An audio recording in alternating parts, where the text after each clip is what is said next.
Alexandre, tu as participé au WCQ de Nantes. Alors, quels sont les résultats que tu as fait?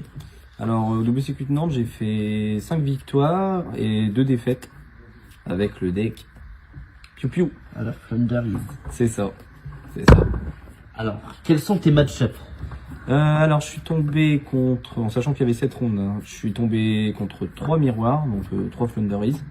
J'en ai gagné 2, j'en ai perdu 1. J'en ai perdu un sur la statue barrière.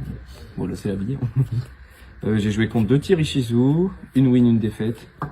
J'ai joué contre un Shark, j'ai gagné. J'ai joué contre un Branded Despire Bestial Kebab, j'ai gagné.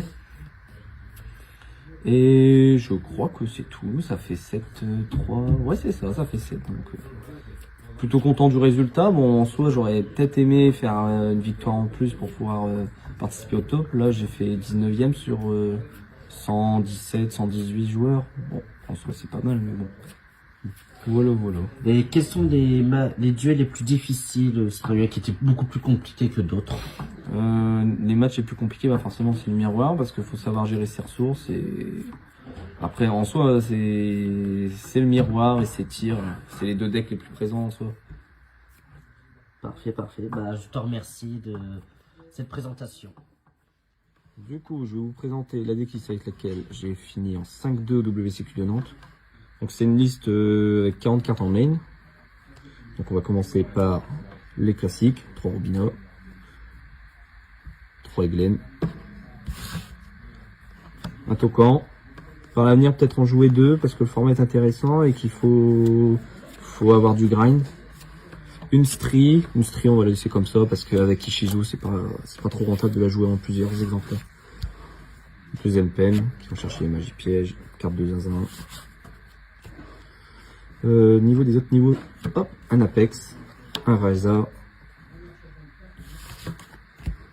2 statues barrières, pareil par rapport à Tirishizu, les statues barrières vont être vraiment très utiles contre ces decks là, donc c'est important d'en jouer 2, parce que si admettons avec les tirs il nous faut une barrière, une statue barrière, ça nous enlève quand même une win condition, c'est pas des moindres, et au grind en plus c'est bien. Ensuite, tac, on va jouer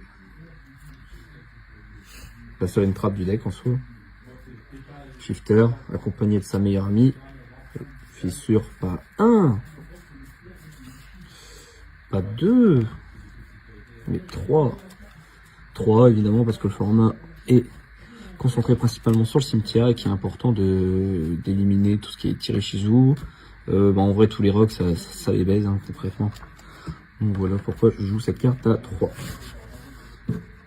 Je joue pas Macrocosmos parce que je trouve que c'est un peu too much et que j'ai d'autres cartes à mettre en side. Ensuite, pour la stabilité, on va jouer 3 pots de dualité, ainsi que 3 pots de prospect. Bon ça reste classique, hein, c'est pas quelque chose qui change de d'habitude. Je préfère pas jouer à 8 pots parce que justement je veux mettre des outs à tir en main ou à babushka, je vous expliquerai après. Donc en soi, le main est principalement concentré sur Tirishizu et aussi sur le miroir, parce qu'on pensait à cet événement que Flunder allait être vraiment représenté. Or bon, il y a eu que 16 joueurs Flunder de tête, ainsi que 16 joueurs Sprite et 26 joueurs tir, et le reste après c'était que des rogues. Du coup, concernant encore les cartes magie, 3 Terra, et la 4ème Terra. La Terra peut être cut en Go 2, c'est pas très gênant ça. La carte magie rapide, qui c'est une dinguerie, qui permet aussi de la stabilité en US. La magie continue, qui est très importante à avoir en miroir, et avec Raiza également. Et la petite piège qu'on recycle un peu à l'infini, hein, comme on veut, avec Toucan.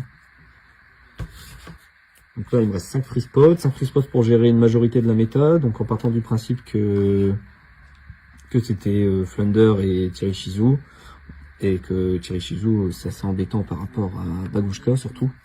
Du coup on a mis des outs à Babushka qui sont 2 Dark Ruler, 2 Raigeki et un Plumeau. Le Plumeau c'est surtout pour les decks Bakro ou juste pour avoir un out à Monde Zombie s'il y en a qui s'amusent à jouer Monde Zombie en main. Raigeki parce que c'est très fort contre Babushka, c'est très fort également contre le miroir se le prend, et à mon sens c'est dans le miroir le plus important c'est d'avoir la magie continue, Raiza et également une plus grande présence sur le board. Et Dark Ruler, pareil, dans le but d'annuler les effets de Babushka. Et puis c'est bien aussi contre les boards de Sprite, qui se le prennent assez facilement. Donc voilà, là c'est tout pour le main. Donc si on part maintenant sur l'extra deck, on va jouer un petit package Zeus. Voilà. Elle est plutôt au cas où un monstre de Vagabond Brise. Le Zeus, on peut le faire à 4 matériels. J'ai pas trop utilisé mon extra deck durant ce tournoi, j'avoue. Alors lui, Fusho lui permet juste de temporiser un petit peu quand on est dans des situations assez délicates et assez situationnelles finalement. Je joue la déesse des enfers qui est une assez bonne out à certaines towers. Ça peut être la Inister, ça peut être le Matmec, que Flunder a un peu de mal à passer, enfin voilà. Zéroboros qui a concrètement sa place dans le deck, dans le sens où comme Fissure est devenu A3 et puis en plus on a Shifter, donc les cartes bannies il y en a vraiment beaucoup. Et pour OTK c'est vraiment pas mal. Ensuite je joue 2 out à Babushka en main qui sont Cerber, qui sont Codebreaker. Codebreaker c'est juste pour l'attaque, hein, c'est pas par rapport à l'effet. Et Cerber en effet tu défausses 1, tu détruis un monstre, donc tu détruis Babushka. Faut prendre en compte ces possibilités là. Un Phoenix pour les backrows, une licorne juste pour partir sur une queue 4 après. Ça c'est pas très important. Renoncer à Anima qui va nous permettre d'avoir des plays avec Dark. On va pouvoir choper par exemple des sprites ou des tirs ou plein de choses comme ça. J'ai décidé de jouer Eria par rapport au fait qu'on joue Robina et Sri qui sont hauts. Il y a pas mal de monstres hauts qui peuvent être foolish. Comme par exemple tout ce qui est Toad, tout ce qui est Grenouille contre Sprite.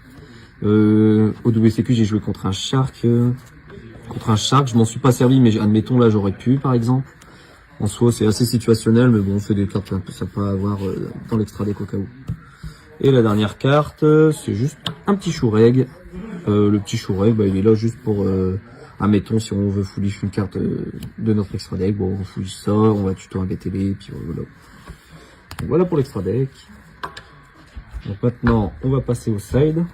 Donc là on va partir des cartes contre tir Ishizu qu'on va rentrer. Donc Evenly Match et Cyclone pour les pièges, pour les backrows. Surtout que tir Ishizu maintenant adore jouer Banshee et Zombie War, donc c'est important d'avoir des PTMP en post-side. Ensuite, nous avons 3 Lightning Storm. Donc les Lightning Storm, ça c'est générique contre tout. C'est vraiment efficace contre le miroir. Comme dans la même logique où une fois qu'on break un board de Flunder, dans le miroir, c'est important, c'est d'avoir le dessus au niveau du nombre de monstres sur le terrain. Et en carte Go First, nous avons 3 jugements. Donc les 3 jugements, pareil, ça reste toujours pour Flunder et Tir Ishizu. Vraiment, c'est les 2 decks que j'avais focus. Donc jugement on va negate la normale de Flunder, ça va lui faire pass turn. Ça peut être aussi très bien contre les board breakers. Donc voilà, c'est une carte que j'ai pas trop utilisée durant le tournoi, mais que je garde parce que je trouve qu'elle a vraiment du potentiel. Et évidemment, les 3 dernières cartes, la carte de Zinzin, elle m'a fait gagner certaines games, notamment en miroir, hein, qui est décisive, hein. Concrètement en miroir aussi au time, une fois que t'as ça, tu sais que t'as gagné à peu près. Il y a même eu un match en miroir où j'ai recyclé j'ai recyclé 2 fois cette piège avec Raiza, donc c'est une carte de zinzin vraiment. Donc voilà pour ma deck profile, j'espère qu'elle vous a plu. Si c'est ça, n'hésitez pas à laisser un petit commentaire, un petit j'aime, abonnez-vous à la page, tout ça, ça fera plaisir à la team. Et puis bon écoutez, on se retrouve pour une prochaine fois, hein. Salut.